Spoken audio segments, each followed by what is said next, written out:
This is Marlo Anderson with the Tech Ranch reporting for TPN TV. I'm standing next to Serge in the Delphi tent here at CES 2015, and we're just getting ready to go out on a test drive with them, and he was just explaining some of the features of the car. So tell us a little bit about the sensor array that's in the car. So the vehicle is set up for full urban driving, and for urban driving we have equipped the vehicle with all the sensors. We have production sensors but also new sensors. So we have 360-degree sensors around the vehicle, radar. These are like production radars at Delphi that you can see on production vehicles. But we have also added vision. We have 360-degree laser LiDAR sensors, and we have V2X on the vehicle. And what kind of car are we going to be going in? It's in an SQ5. It's an Audi SQ5. Okay, and obviously you have been doing this all week already. How many test drives have you done through Las Vegas? Well, we've been testing this week, I don't know, probably 30 drives a day. Okay, so a little over 100 now probably. And obviously you haven't had any incidents yet at all. Correct. Okay. Hopefully we won't change that today. So, well, we're very excited about going on the drive. We appreciate the time, Serge, and we'll see you in the car. Okay, excellent. This is Marlo Anderson with the Tech Ranch reporting for TPN.TV. We are now in the Delphi car, and the car is actually running autonomously. We are literally just right outside the convention center here in Las Vegas, and on Paradise Road, and Serge is in the back, and I'm just going to hand the mic off to Serge. And Serge, why don't you just explain to us what we're going through right now? Yeah, we are going to travel through urban traffic around the convention center. We've programmed one waypoint at the other side of the convention center, so the car is finding its way. It's navigating through roads and also selecting lanes, and we have a short-term planner actually looking at the next seconds of driving, the steering, the acceleration and deceleration. So can you explain to us what we're seeing on the monitor right now here, Serge? Yes, this is very interesting. So this is not the consumer display, which you can see on our booth. This is the engineering display. This is how the computer sees the world in intelligent agents, which are artificial intelligence systems like robotics cars.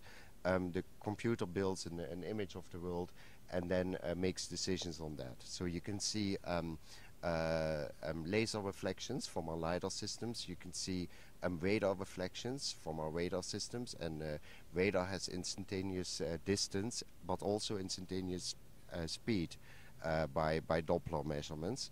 And you can see pedestrian areas. You can see if there's a pedestrian crossing over the area, the box becomes red, and it basically provides you the insight to the brains of the computer system in the car. So I see that you have a stoplight on here as well. I mean, is it sensing that the light is red or green or what have you? Yeah, so the vehicle actually has redundancy on the traffic lights. It uses V2X, but in Vegas the traffic lights here don't have V2X yet. In our office in Silicon Valley, there's many traffic lights in Mountain View, Palo Alto that have V2X, and it would pick up V2X. So this traffic light is detected by vision. It's a vision detection. Yeah. And now it sees that it's green and the car starts driving.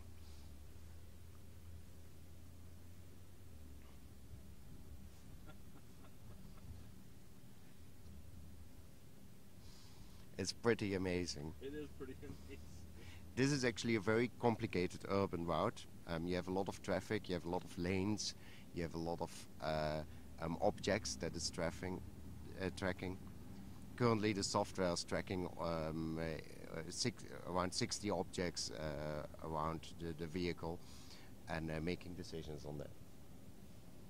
So is it following the other traffic that's in, or is it actually able to go on its own? So what I'm saying, I guess, is the car that's to the right of us here now, is it actually kind of following that? No, not at all. Not at all. It's actually, it has decided that it had to go to that waypoint at the other side of the convention center. So it planned like the the roads it has to take, and then based on that, it planned which lane it has to take. So for example, since it knew that there was an upcoming intersection with a left turn, it already prioritized the left lane. If it would have been a little bit further, like 2 miles away, it probably would have driven in the center lane and then made the lane change about half a mile before the intersection.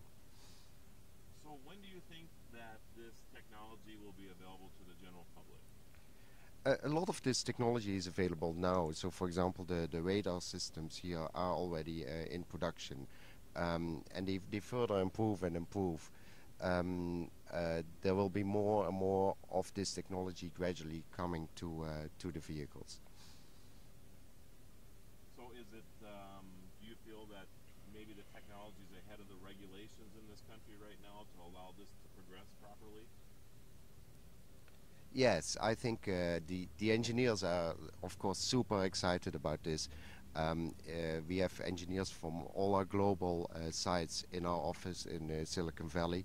We have vision and radar perception engineers from Europe, Wuppertal in our office. We have engineers from Shanghai working on the algorithms. We have engineers from our advanced engineering site in Southern California from Agora Hills.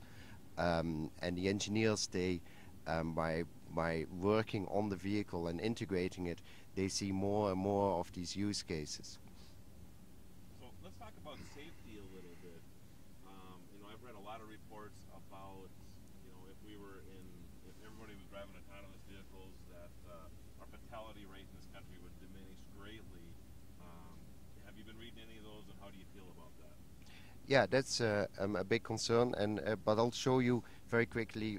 We put behind the vehicle a future vehicle that has vehicle communication, and you can see on the display that the computer system now is picking up and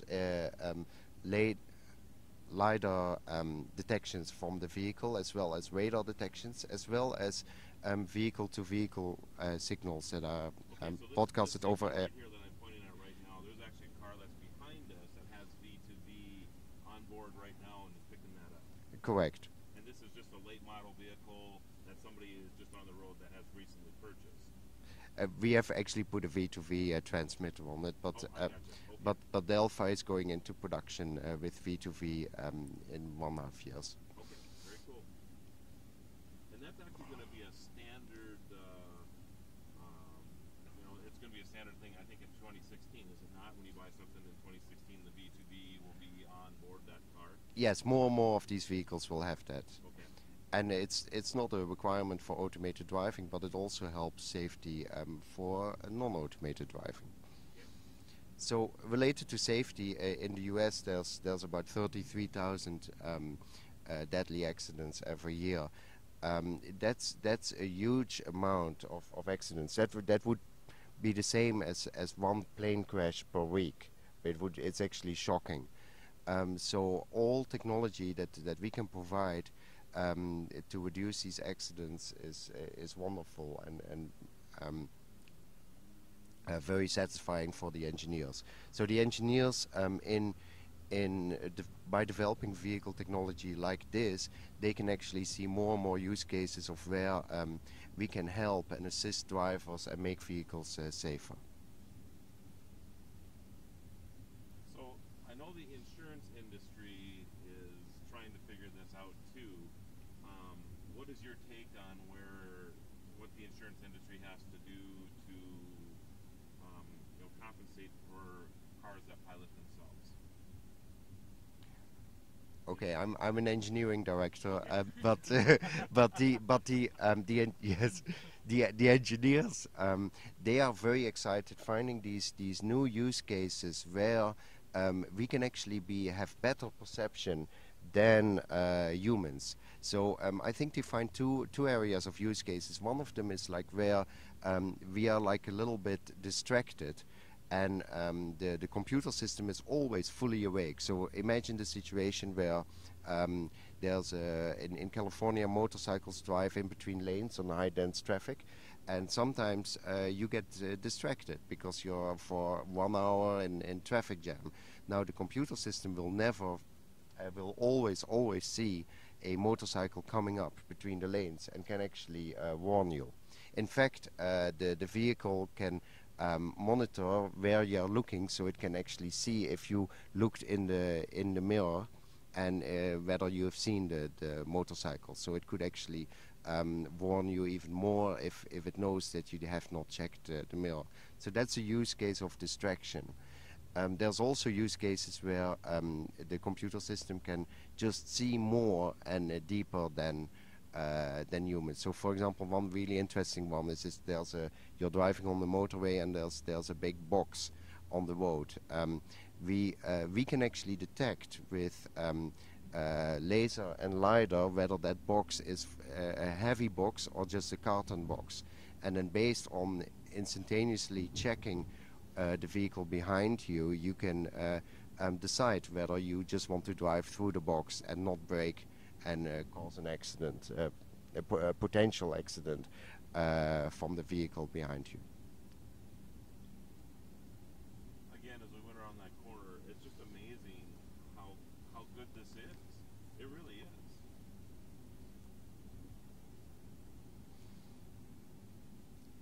You can really see the computing power and how the perception of this system is and how accurate it is. It's fantastic. The engineers love it.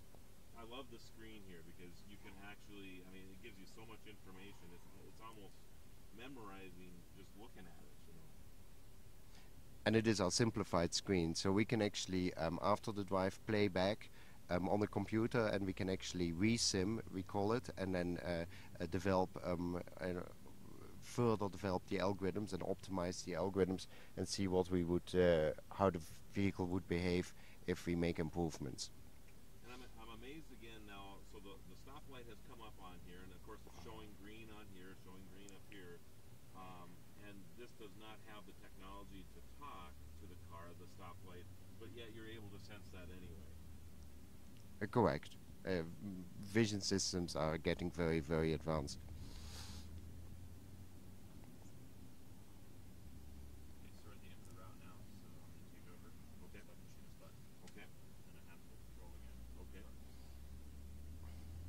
Any final comments, Serge, on the car that we were just in here?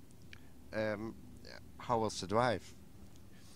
Amazing. Well, we thought it was. I agree. I think it's an amazing car.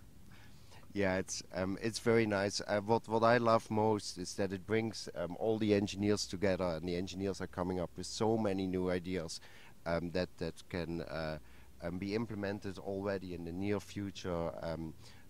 Increasing safety, but also increasing convenience, and but especially the working on further safety is just very, very satisfactory for all of us.